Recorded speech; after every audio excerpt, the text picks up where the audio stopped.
So this evening, I will be looking at the statement made by Nnamdi Kanu today.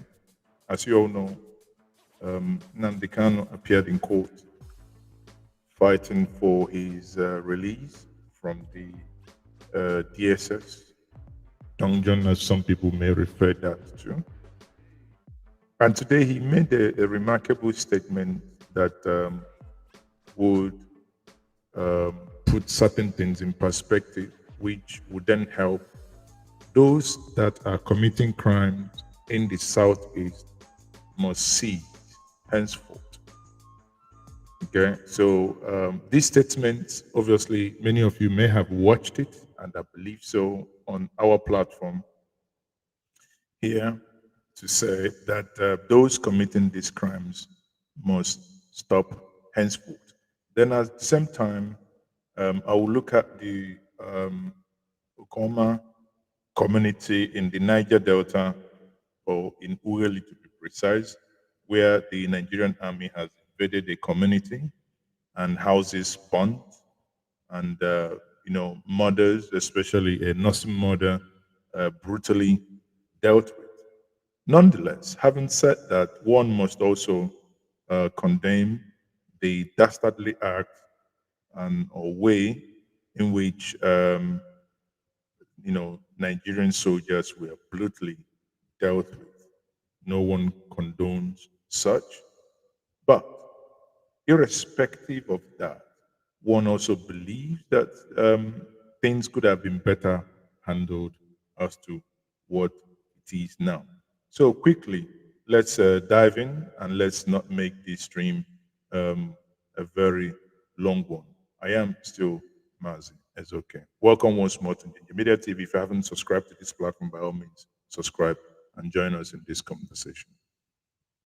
ABC, Nigeria,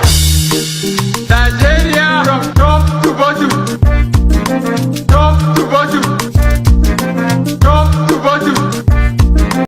So indeed, from top to bottom, that's what it is.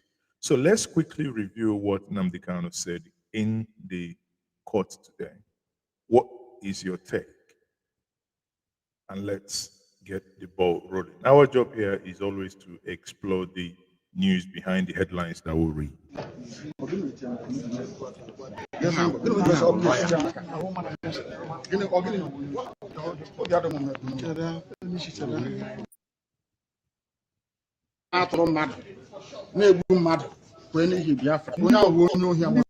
Now, for those of you who are here watching me and who do not understand Igbo, what he said, and direct translation means those who kidnap, those who wale, those who steal in the name of Biafra, that they are nothing but criminal.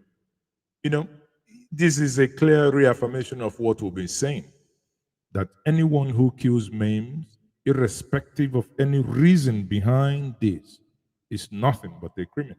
Now he's come out here in Abuja, Federal High Court Abuja today, to reaffirm the same thing.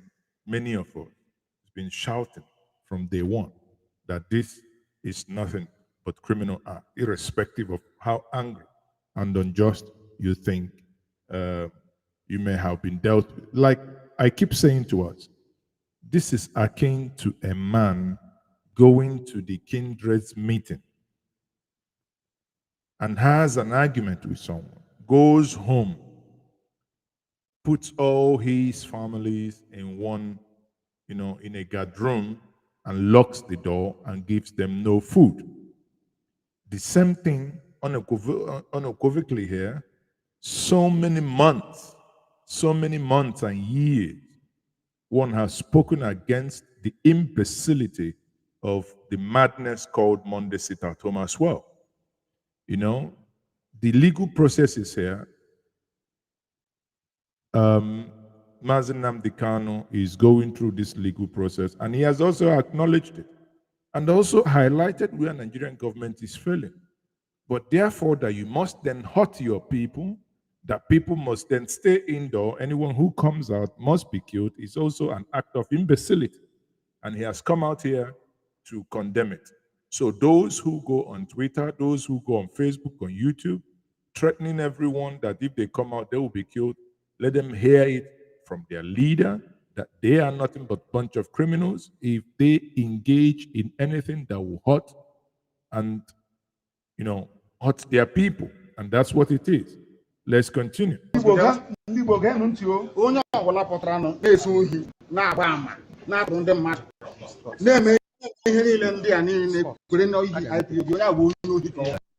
He heard it. Onyo abuna putara na abama. Onyo meaning anyone who engages in covetousness. Onyo abuna nezu ohi, anyone who engages in stealing.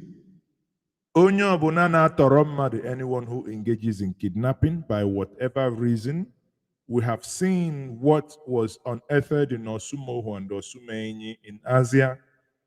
It is an aberration that the people of the Southeast, you go into the forest, you will see human beings in 21st century eating another human being. For what? And now you have shrines everywhere in this forest that they call camps, engaging in nothing but criminal activities.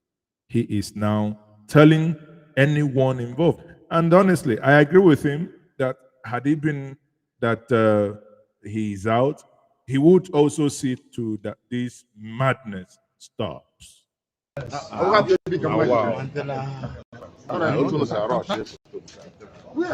to fight for freedom, for justice, equity, and fairness. That's what we're fighting for. Nothing more, nothing less. You can fight for equity, justice, and fairness. He reaffirms it. He is fighting for equity, justice, and fairness.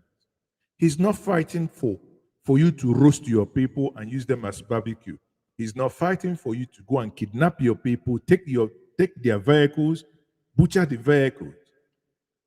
Are we not aware that there are vehicles now that 911 was the other time intercepted on its way back to Lagos? There is no seaport in Anib. Yet the people are now exporting spare parts away from the Southeast into Lagos to sell. How does that come about? Individuals will be kidnapped and their cars taken. These cars, it has affected all of us. In the Southeast, myself, I now move with motorcycles, keke, or an old rackety car because you do not want to endanger your life. But not that you cannot afford a very good and durable car. No, but if you do, you are endangering your life because you have a bunch of misinformed people, as he would say, criminals, now engaging in such activities. And in his words, this must definitely stop. And we cannot be cowed by anybody. We are without fear before our enemies. I agree. And we speak the truth always. I want all the journalists here arrayed to go and ask government of Nigeria, what happened to reasonable felon? Where are those today? From 2015. Now, and that is again, on the other plan, you begin to understand what the federal government is also doing. At the initial stage, federal government charged him against treasonable felon, saying that he has committed a crime against state. But according to his revelation today, they dropped this case. So the question every right-thinking Nigeria will be asking themselves now is why drop this case of treasonable felon? Because there is no ground, there is no locus for that case to have been initiated ab initio. Hence, they are dropping the case now. And very forcefully here, he also questioned why the government is doing that. Just disappear because they have no evidence against me.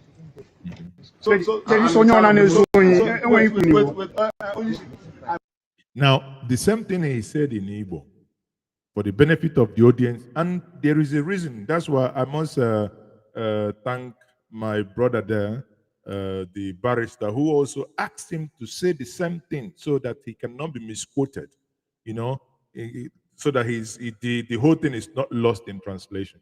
He cannot be misquoted. He made it very clear, and he's going to say the same thing in English. Anybody committing crime cannot go scot-free. I swear it. They cannot go scot-free. Anybody involved in any type of crime in the East cannot go free. And they're doing it because I'm in DSS. That's why I said no idiot can try this rubbish. And they know it very well. They know it very well. And I suspect that some people in government are complicit. Yes. They are making money with insecurity. Yes. I think on this point also, I tend to agree. Because there are things we see in the Southeast. You recall that there was a famous quote that was alluded to General Sani Abacha, that in a place where insecurity exceeds more than 24 hours, that this government is aware of it.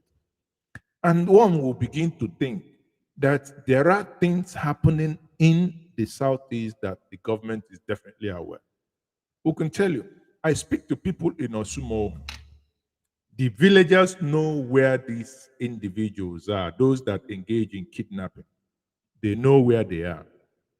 The military will be in the Osumohu Market Square. The military know where these individuals are. Yet, no one would want to go in and invade these individuals to smoke them out. Nigerian army knows where those who kidnapped girls in Kaduna, where they kept those girls. Nigerian army knows from the aerial view they can see where criminals are. The question is, why can't they just go in and deal with this once and for all? Be it in the Southeast, be it in the South-South, be it in the Northwest, be it in the Northeast. Why can't? Why agreeing with him? One who then must note, we must question the government. Why are they not doing the right thing by going in there to take out whoever is behind those? The question, and that is the question that he asked, are some individuals benefiting from the insecurity in the Southeast especially? The answer, you know it. Are some individuals benefiting from the overall insecurity in Nigeria? The answer, you know it. The answer is capital, as in capital, yes, because there are individuals who are benefiting from these criminal activities and the quagmire that we have today. That is what we speak about, and that is what is alluded here, and that is what must also change. Correct. They're making money with it. They know Nnamdi Kanu is outside. In 2 minutes, this nonsense will stop. Who is the idiot? Who is the bagger? That will speak when I'm talking. Who is the fool? Who is the idiot? I ask. That I give an order in the East, and any idiot to counter it. Who is the bastard? I'm asking you. Nobody can. Sir, are you Who is the idiot? No, don't. Now, some people had called me once when we published this video initially earlier today and wanted to query what just transpired now. A journalist asked, what about Simon Ekpa? He wanted to say something, and the lawyer said, no, don't go there. So again, I don't know. That's you had it there. Whatever. I do not want to make any insinuations, but his message is very clear. Anyone engaging in any form of criminality in the Southeast must cease from it. And he ended up saying that anyone involved in that is nothing but a criminal. And again, criminal there is only a criminal that can barge into your house, irrespective of whatever reason, takes someone hostage, takes their money. In most cases, eventually, the individuals that have been taken hostage, after all the trauma, after everything that they've gone through, they will still lose their life in most cases. And here, he's saying that should no longer, that must stop. No. What is it? Can you tell us the ongoing killings in the name of IPOB? What is your stand on that? Anybody involved in any form of violence or insecurity in the Southeast, In the name of IPOB, is a gunner, and they know it. nation. Let me come out of this nonsense, this mess. 2 minutes only. There will be peace Only 2 minutes, I guarantee you. and tranquility. And there will be peace in the East, not just Southeast. Everywhere in the East, if not the entire South. Huh? Yes.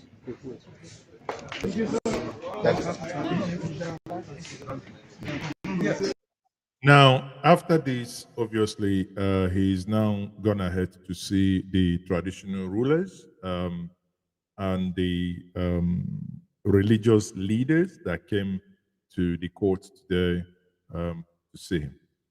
In the course of that, also, there were, I think the Ezeri was in court. My good friend, the Archbishop, Methodist Archbishop, was also in court. My good friend Dixon Irebu was also in court, and Dixon Irebu had the following to say. Well, I am sad.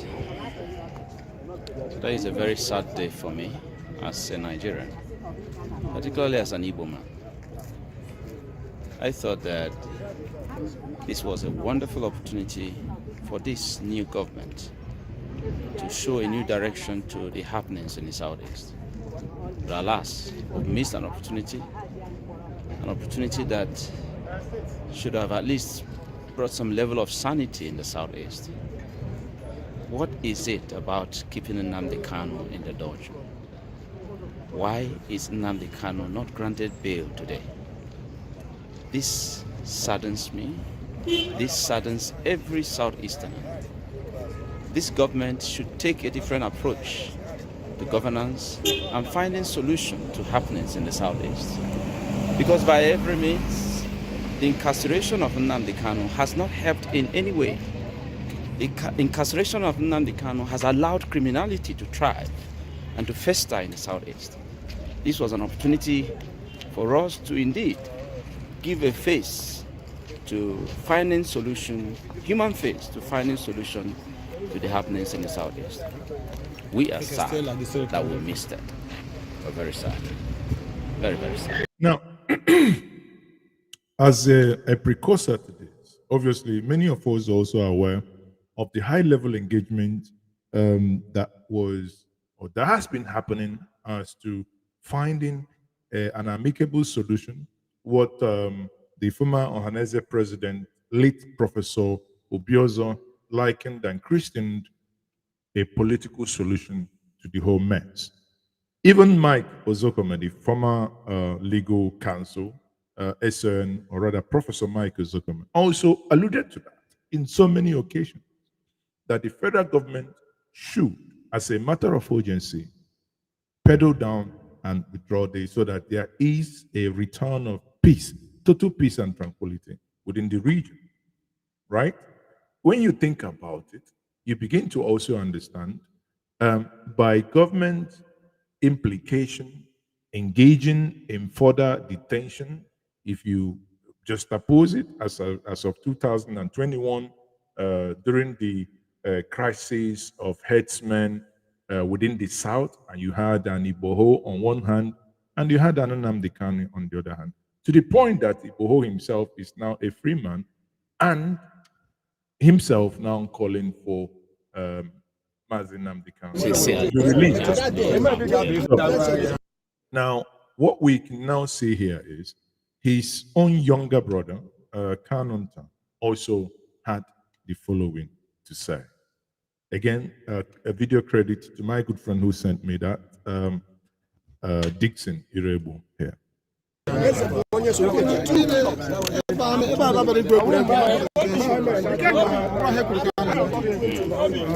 like there's a script that the judge is following. But today we're able to dismantle that to a large extent. You know, she refused the motion that was filed to move him to prison. Vehemently she refused. Then Barrister Lawyer Jimaka had to make an oral application for him to move to safe. And hopefully within the week that application will be listened to. So up until that happens, we will know what will be the next step we take. So but by 17th of next month, the trial will commence. But Onyandu is more than capable. What kind of trial? There is nothing there. There is nothing like trial. No, that is not going to happen. But then there is no way he can stand trial without finding himself in a very conducive environment. What is his trial? So that is the position for me. What is the spirit of Mazen It's Nnamdi always very Kanu? high. Of course, it's always very high. Of course, always very high. He's without fear. He's made that clear. The reason why he's in detention is for the good of our people. That anybody involved in criminality, he said it there in the court, that person will not go scot free. Yes. He made that clear to everybody. So people should take note. It's no longer business as usual. We're here. And there's no going back. No way. It's a prize that we will have. So when we look at that, you can see a recap from Kanu as well as to the happenings in court today, and the belief that everyone also has. And I mean, it's one thing, and if the federal government really want peace, or rather fairness, to be ascribed and to be given to everyone, and we joined every other person to say that there should be a political solution to all this mess that we have found ourselves in, and that there should be a moment of healing across board, that this should actually stop. Now, having said that, that is on the part of the criminals that are tormenting the people of the Southeast. You see, before I move on to the next topic here, which is the Okuoma community in Delta State, there is one thing that I keep saying, especially many of my siblings and brothers and sisters in the diaspora always fall prey of this. When we talk about insecurity, it's always easy for many people who have not come home in a minimum of 2, 3, 4, 5, 6, 7 years to always sit in their places of abode and tell people that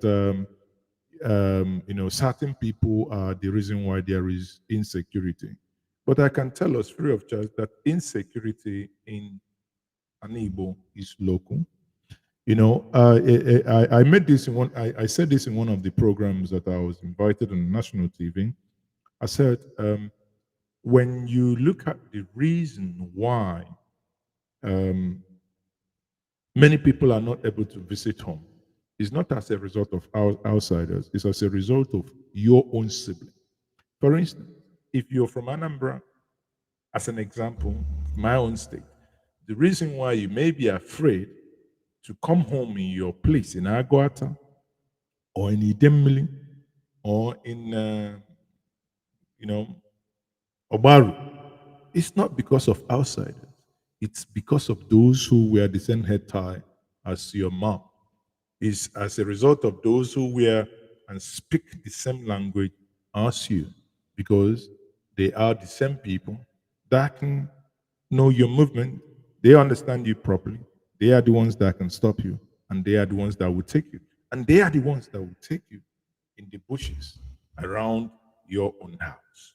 So, however, if insecurity becomes totally, or the threat from insecurity becomes totally as a result of something from the outside, then it becomes almost solved, because the Southeast is has a different type of topography, that the moment you do not have external threat, and the threat that you have security-wise is only internal to you, then it is almost solved.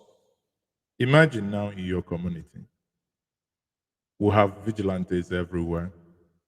Those that you accuse of being the reason why insecurity abound are not the ones accustoming your security agent or the village vigilantes, shooting and killing them and taking away their walking sticks and doing away with the granules.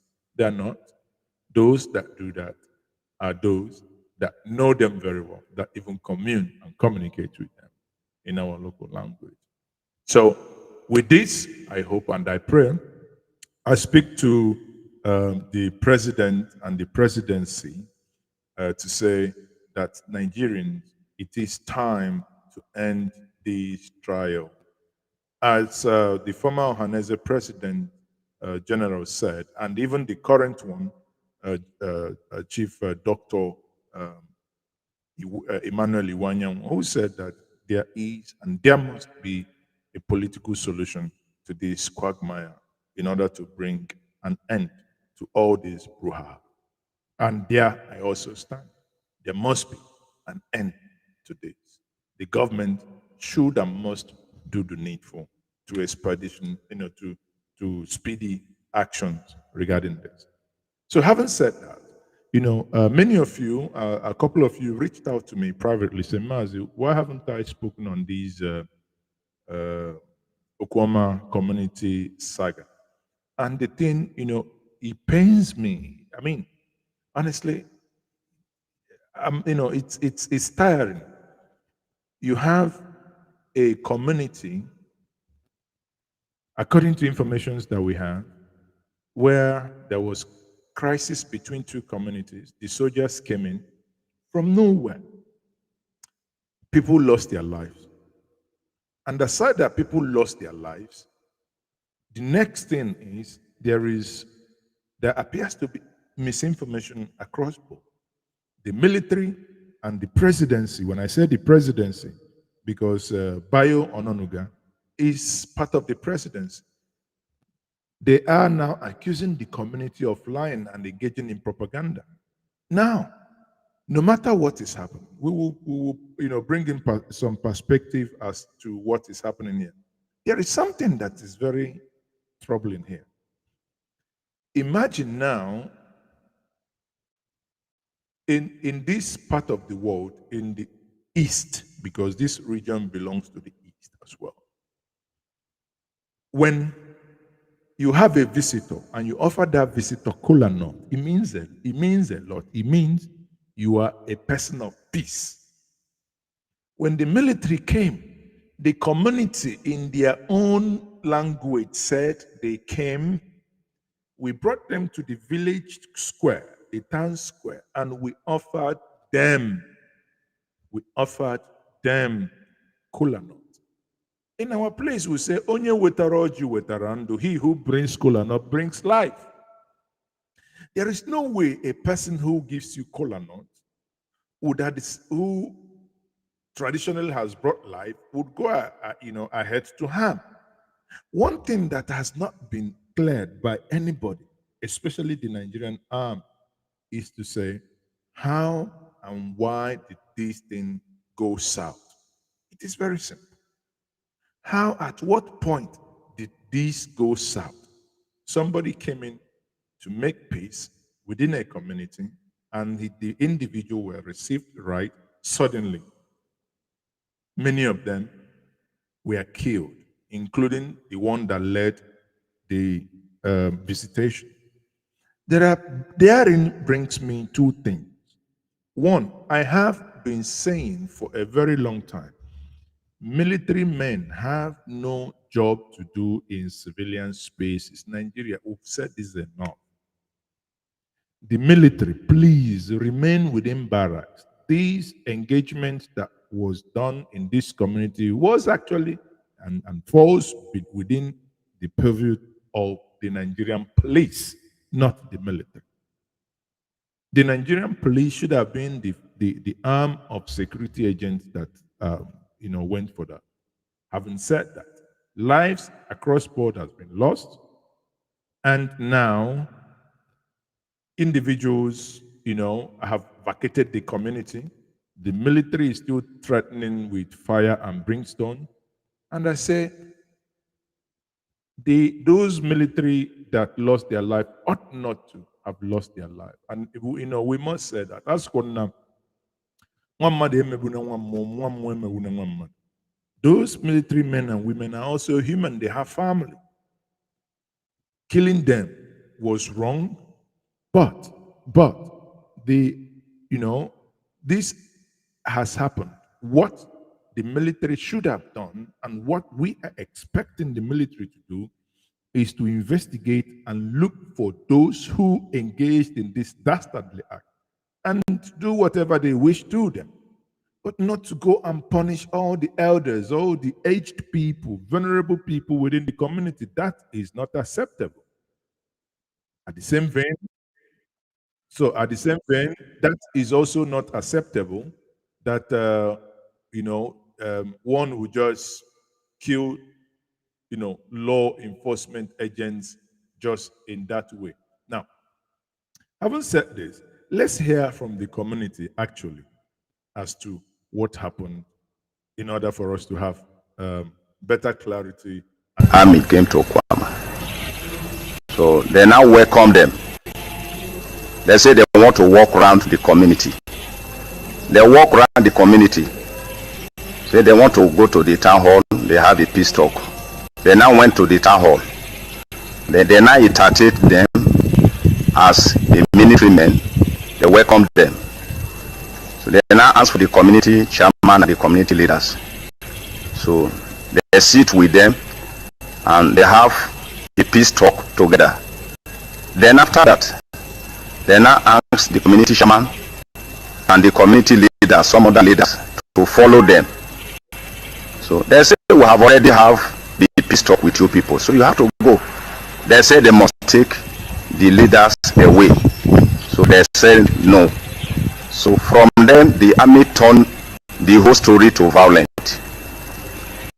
Right there in the community town hall, there the army started shooting our people there. Then from there, people started running. Some were killed instantly. Then everybody ran away because nobody expected a shooting of an army in the community that very day. Then the army now went. Within a while, the army now come back again with more reinforcement, gunboat and all that is. And instantly, about 20 persons was killed. Then when they come back again, they begin to shoot. They killed nothing less than 50 persons. Then the following day, they now mobilize again. Some of the army, they are coming from Bam, and some of them are coming from Okwabe. They come there and burn the whole community down. That was on the 15th of March. So the whole community was raised down. That very day, we also see some 2 gunboats come with army. So we can't surprise. Say we not get. Now, this is, the man was one account. The lady is going to give a different account. Okay? So, as we say in our place, the snake that only one person sees quickly always turns into a python or an anaconda. So in this case, the lady here appears to be collaborating because, again, this is a news, a local news channel that went into the community to investigate and ask the people, and this is what the people are saying. Now, but if from what the man said before, the question is, as I have just questioned it, at what point did this peaceful mission, where cola was offered, turn violent to the point, according to him, which the Nigerian army is now saying that this is propaganda, because the man is saying that initially that they lost about 20 people from the community. Honestly, at what point did this escalation happen? The army is now questioning, if they say they lost people, where are the corpses? Well, sadly, the Nigerian army has a case of deleting people and doing away with the bodies. We knew what happened in Aba. We knew what happened in Mbo. We knew, there's been many times, even the founder of Boko Haram, Yusuf, under Yaradua, we knew something eventually happened to him, even that was under custody. So sadly here again, sorry, but Nigerian army is not entirely innocent in that department, that people would, begin to doubt their own part of that story. But again, let's listen to the woman as well. The problem with army. Now we ask them, what happen? Say they want they come for peace talk. So then we welcome them. It's attended that very day. After the entertainment, when they won't go, they won't take our chairman and the leaders along.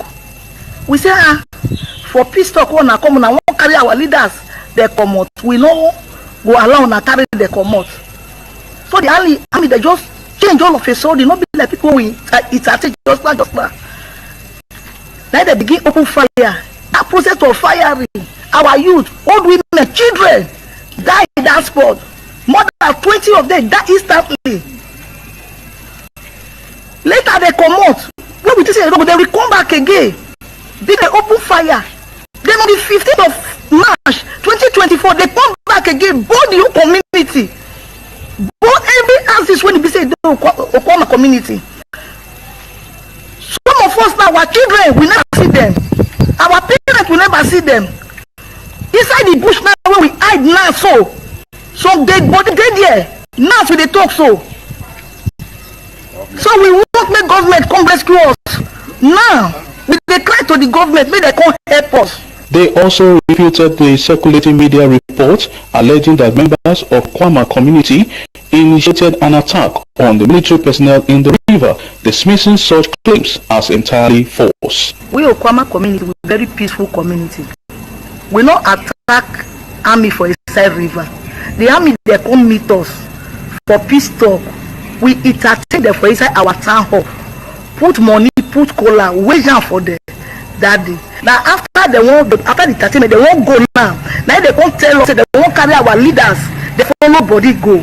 Now we say no, it's not go possible like that. Now come for peace talk. Now not gonna carry our leaders, follow body go again. We don't want them in that way. So the army now they don't get angry ones. Begin the shoot. Presently now, none of us dey the community again. We not attack the military men in the river. Because when they came, we are in the town hall. We entertained them, drink and money. We wish cola for them.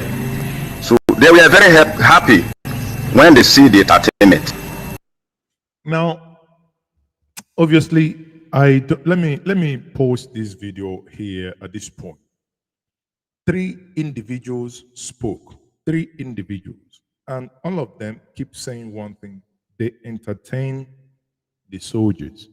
I want us to, if you're watching me now and you're not from this region, why I keep hammering on that entertainment, quote unquote, because it means a lot. You need to understand your locality. In this place, it means a lot when you visit someone and that person offers you sapele water, which is aromatic, sometimes, let's say aromatic schnapp or, local gin, put it that way. Somebody offers you aromatic schnapp, offers you bitter cola or alligator pepper. That person wishes no evil. Is a sign of, spreading one's arm to welcome you in peace. One thing that must concern every right-thinking Nigeria is to query and question. At what point did this intervention turn sour? At what point did this, peaceful intervention now, what informed, okay, we must arrest the leaders of this community? What informed it? What happened to the point that this thing now happened in this way? Today at the National Assembly, the Senate leader, that is former governor of Akwa Ibom State, Godswill Akpabio, in the floor of the Senate, today said that the killing of the 16 soldiers in the Niger Delta appears to him as something that would have been done by mercenary. So he brought another angle to it. I do not know if he has some intel on this.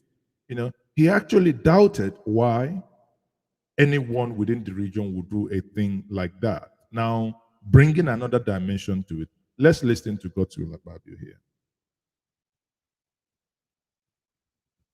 I'll go over to you now. Abi, we want to make we off mic too. I don't want you to conclude. I don't believe that these people are from Niger Delta, those who did the killings, because we respect men and women in uniform. So that's why I'm saying that your additional prayer should actually be to carry out a thorough investigation to know whether these were mercenaries from outside Niger Delta who came in to commit this guy, because I don't think these people are Niger Deltans. We are not at war, even in a period of war, to lose such number of personnel. No community will go to the extent of doing this kind of thing. I don't think they are from Niger Delta. So I think the first point should be that we should first establish the culprits who committed this crime.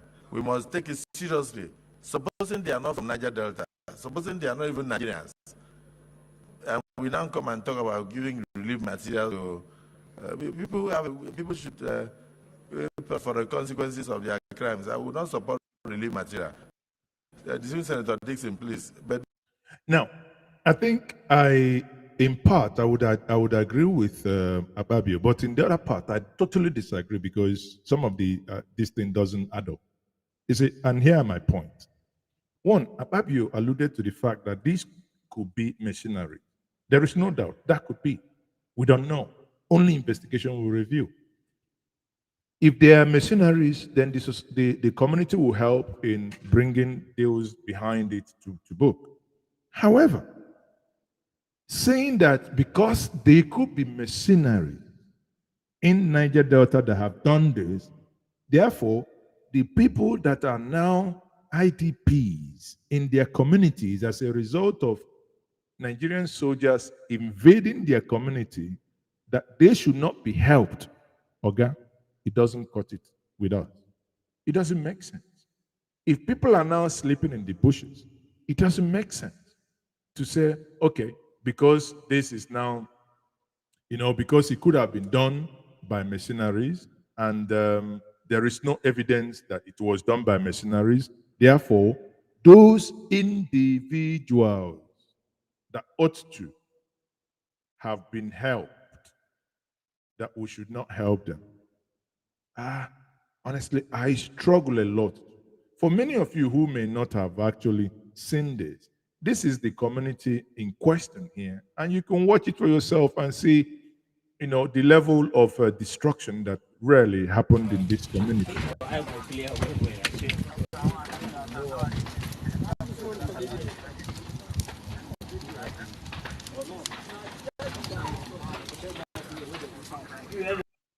From all indication, this is a community at the riverbank.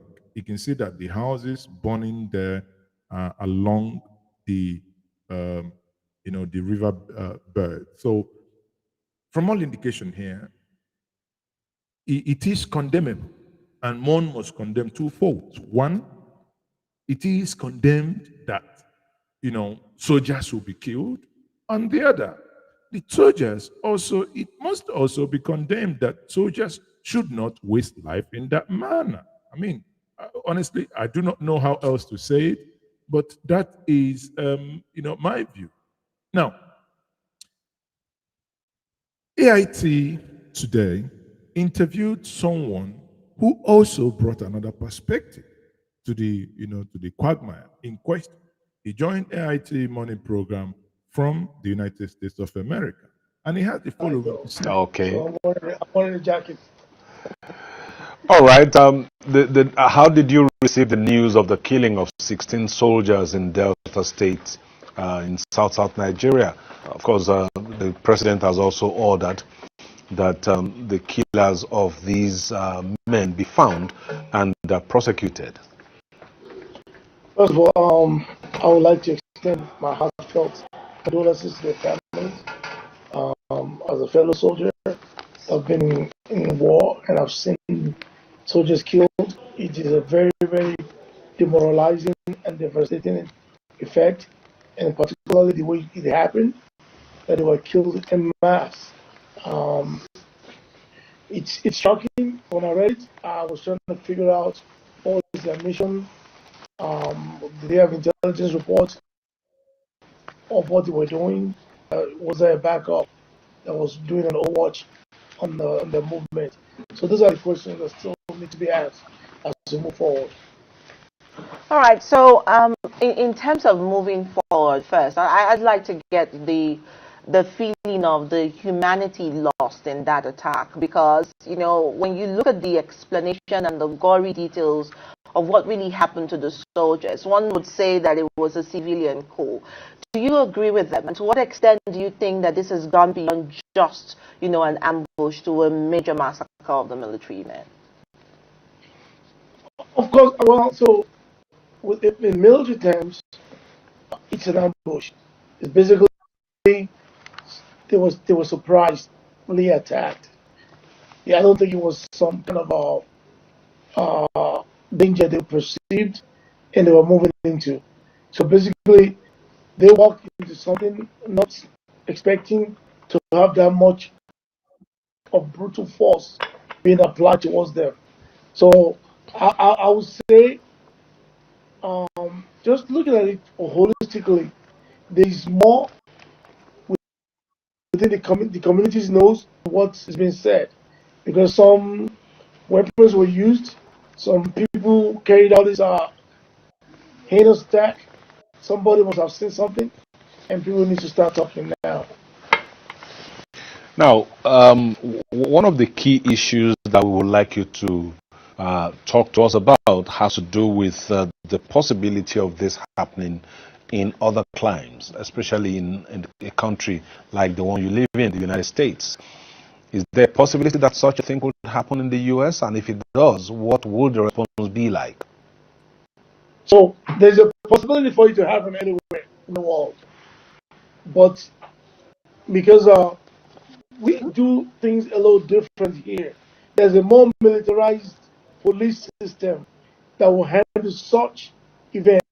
We will never have soldiers on the ground in a civilian kind of event. If you remember the border issue in the United States, it was a big debate whether to deploy the reserves to the border or let the patrol do it, because that is not the military's charter to be on patrol. But in the case of what happened in Nigeria, I'm not too clear about their mission. If they have a specific target or area of interest or high value target, they were if they want a peacekeeping mission, like I read, what does the peacekeeping mission entails, and what did they actually do to irate the local community that led to their deaths?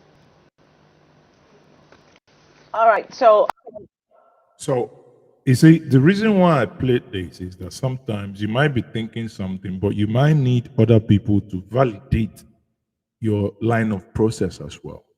Your line of thought. My line of thought had always been that we haven't heard about the whole story. Something is not adding up. Moving from soldiers coming into a community, you offer them cola, offer them akpatashi, offer them, hospitality. And suddenly something turned 360 degrees that 12 soldiers lost their life. And not that they lost their life, actually. It is in the manner that their lives were lost. Because, I've seen the video. This video was really, really gruesome. Some of them, their hearts were ripped off. Their tummies were ripped off. Their, lower abdomen, were also ripped off. It's really, atrocious.